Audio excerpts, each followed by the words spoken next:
Ini sahabat Mu'adz bin Jabal tidak mau memindahkan karena dianggap itu bukan daerah wilayahnya. Sedangkan Rasulullah dawuh tu'khadhu min aghniyaihim faturaddu ila ala fuqaraihim. Para bapak, para ibu yang saya hormati, kemudian zakat ini Pak memang termasuk ibadah maliyah. Ibadah yang bersifat harta. Ibadah kan macam-macam Pak. Ada ibadah qalbiyah dengan hati. Hati kita berzikir kepada Allah, ingat kepada Allah. Alhamdulillah ya Allah, diberikan kesehatan, berikan kesempatan. Tidak semua orang yang dapat nikmat dari Allah itu merasa dari Allah Pak. Kadang merasa dari kehebatannya sendiri. Kita merasa hati kita. Zikir bil qalbi, ibadah qalbiyah. Ada ibadah qauliyah dengan lisan. Baca Al-Quran, berzikir, bersolawat, beristighfar, ngaji. Ibadah qauliyah dengan lisan. Ada ibadah fi'liyah dengan perbuatan. Tidak cukup hati dan lisan Pak, harus dengan gerakan tubuh, yaitu salat. Aqwalun wa af'alun, muftatahatun bitakbir wa muhtatamatun bitaslim. Ucapan dan perbuatan yang diawali dengan takbir dan diakhiri dengan salam, itu salat fi'liyah. Enggak cukup. Sing penting iling kepada Tuhan Yang Maha Esa, manunggaling kalau Gusti. Enggak cukup Pak. Harus gerakan tubuh. Ada ibadah imsakiyah, menahan diri. Puasa itu ibadah imsakiyah. Dan ada ibadah maliyah dengan harta, yaitu zakat, infak, dan sedekah. Maka zakat ini upaya untuk membersihkan diri kita, membersihkan harta kita.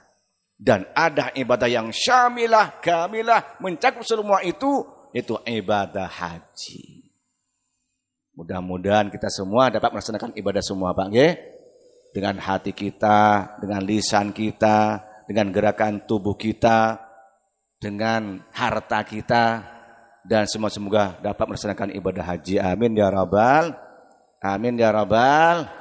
Dan semoga dengan zakat kita akan menjadi kaya, kaya hati, kaya harta, dan diridhoi oleh Allah Subhanahu wa taala. Amin ya rabbal.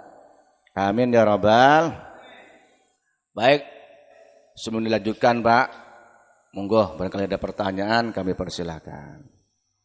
Assalamualaikum warahmatullahi wabarakatuh. Waalaikumsalam. Seperti tadi Ustaz tidak boleh dipindahkan, harus setempat.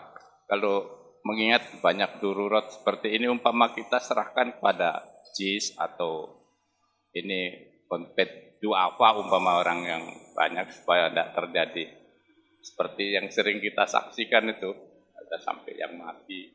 Itu bagaimana? Jadi tidak bagi sendiri tapi diserahkan kepada badan amil zakat atau JIS atau seterusnya. Ya, bagus. Begini, memberikan zakat itu apa boleh langsung ke orang yang berhak atau melalui satu lembaga? Yang afdol melalui satu lembaga. Itu yang afdol, yang utama. Entah Baznas, Badan Amil Zakat Jawa Timur, ya, atau juga LAZ yang lain, itu boleh, bagus. Karena di zaman Nabi, di zaman sahabat, di zaman Khulafaur Rasyidin, dan berikutnya itu dikelola oleh negara sebenarnya. Dikelola oleh lembaga, bukan personal. Di situ sudah punya database, siapa yang berhak nerima, kemudian punya program-program untuk pengentasan kemiskinan, pemberdayaan, ya. Tapi juga boleh diberikan langsung kepada orang yang berhak. Tangga saya ini tidak mampu, lalu diberikan langsung, boleh. Bagaimana kalau ke luar daerah? Boleh Pak, kalau keluar itu ahwaj, lebih membutuhkan. Ulama mutakhirin kemudian begini, win-win solutionnya Pak. Kalau jenengan itu punya kewajiban zakat, sebaiknya sebagian dikeluarkan di tempat dia bekerja, sebagian lain boleh dikeluarkan di tempat dia berasal. Mungkin jenengan di Ramadan, lebaran pulang kan mungkin di kampung, tetangga, handai tolan, yang du'afa, fuqara menunggu jenengan. Dari kota ini pasti ngasih kita. Sehingga itu banyak orang jualan uang di pinggir-pinggir jalan kalau sudah menjelang lebaran untuk bagi-bagi.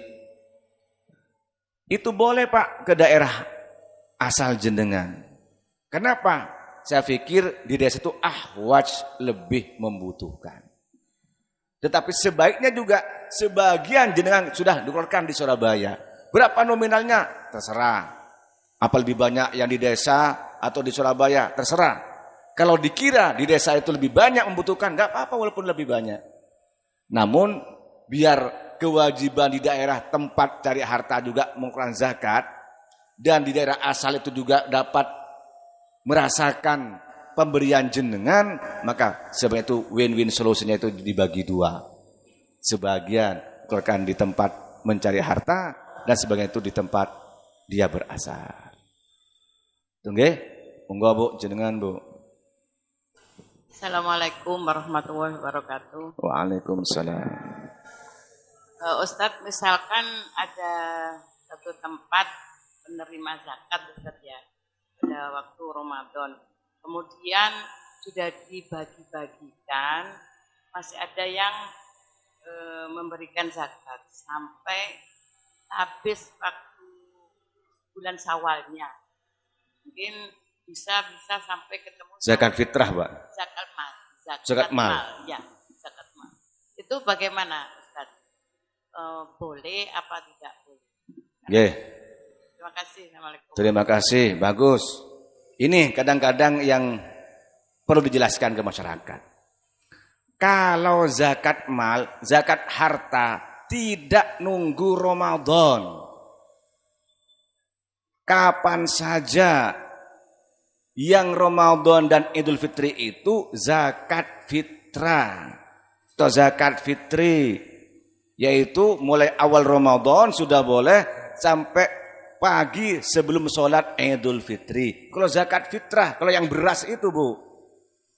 Tapi kalau zakat karena perdagangan, zakat karena profesi, zakat karena peternakan, itu tidak harus nunggu Ramadan.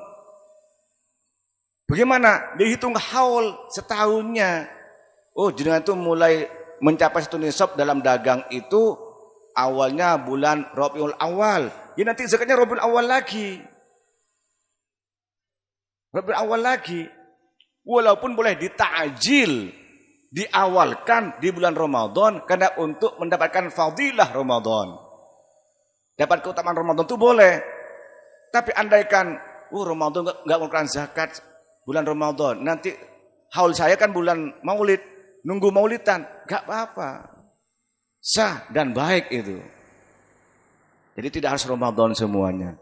Yang harus Ramadan itu zakat fitrah maksimal terakhir sebelum sholat Aid. Itu jelas Bu nggih? Nggih. Monggo silakan.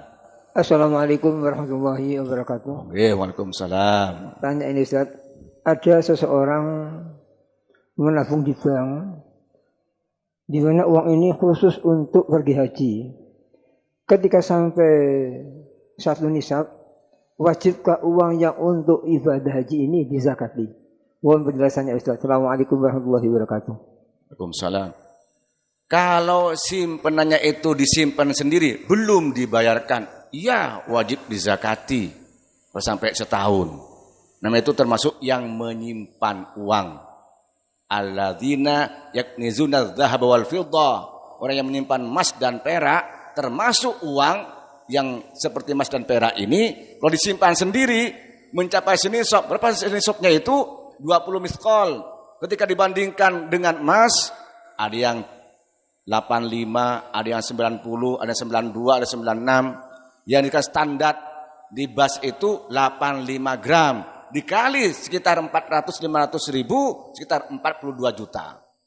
Dia disimpan untuk haji 42 juta, disimpan di bank sudah sampai setahun, wajib zakat. Karena itu menyimpan. Tapi kalau sudah dibayarkan, ya dibayarkan. Dia beli daftar haji, 2 orang suami istri. Kan 25 berarti 50. Nggih. Dibayarkan, dia nunggu 18 tahun, enggak wajib zakat. Enggak wajib zakat. Kenapa? Itu sudah bukan milik dia. Bukan hak, bukan milkun tam namanya, bukan milik kepemilikan yang sempurna, bukan. Dia sudah dibayarkan untuk haji. Sudah di kantor urusan agama. Soal belum berangkat karena nunggu giliran saja. Tapi kalau sampai enggak daftar porsi, disimpan di bank atau ditaruh di bawah lemari, di bawah kasur, bayar zakat itu. Berarti karena masih milkun tam. Paham nggih?